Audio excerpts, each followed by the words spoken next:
8 power 9 plus போட்டு ஒரு 4 தடவை 8 பவர் 9 கொடுத்து என்ன வரும் அப்படின்றத ஆன்சர் கேட்டிருக்காங்க. ஸோ இந்த மாதிரி கொஸ்டின் வந்து எப்படி சால்வ் பண்ணணும் அப்படின்னா, நமக்கு 8 இருக்கு இல்லையா, ஃபஸ்ட்டு வந்து ஒரு 8 பவர் 9 என்ன பண்ணிக்கலாம் அப்படின்னா காமனாக எடுத்துக்கலாமா.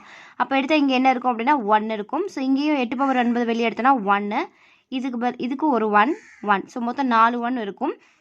அப்போது 8 பவர் 9 இந்த ப்ராக்கெட்டுக்குள்ளே 4. இங்கே 8 பவர் 9 இருக்குது, இங்கே 4 இருக்குது. இப்போ இந்த டைமில் நீங்கள் என்ன பண்ணணும் அப்படின்னா ரெண்டையுமே வந்து ஒரு காமனான ஒரு பவர் வேல்யூவில் கொடுக்கணும். ஸோ இப்போ நமக்கு 4 அப்படின்னா என்ன தெரியணும் அப்படின்னா 2 ஸ்கொயரோட வேல்யூ 4, 8 அப்படின்னா 2 கியூபோட வேல்யூ 8 அப்படின்னு தெரியணும். ஸோ இப்போ நான் என்ன பண்ணுறேன் அப்படின்னா 8க்கு பதிலாக 2 கியூப் அப்படின்னு போட்டிருக்கேன். இந்த 9 அப்படியே போட்டுக்கிறேன். 4க்கு பதிலாக நான் என்ன பண்ணியிருக்கேன் 2 ஸ்கொயர் அப்படின்னு போட்டிருக்கேன்.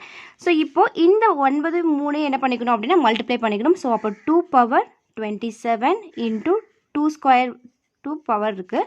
ஸோ இப்போ இந்த மாதிரி கண்டிஷனில் நமக்கு என்னென்னா, அதாவது இங்கேயும் 2 இருக்குது, இங்கேயும் 2 இருக்குது, மேலே பவர் வேல்யூஸ் வந்து மல்டிப்ளிகேஷனில் இருந்துச்சு அப்படின்னா நீங்கள் என்ன பண்ணிக்கலாம், ஒரு 2 காமனாக போட்டு இந்த மல்டிப்ளிகேஷன் இருந்தால் என்ன பண்ணிக்கலாம், மேலே உள்ள பவர் வேல்யூஸை ஆட் பண்ணிக்கலாம். அப்போ 27 + 2 என்ன வரும் அப்படின்னா 29 அப்படின்றது ஆன்சர். அப்போ 2 பவர் 29 அப்படின்றது நம்மளோட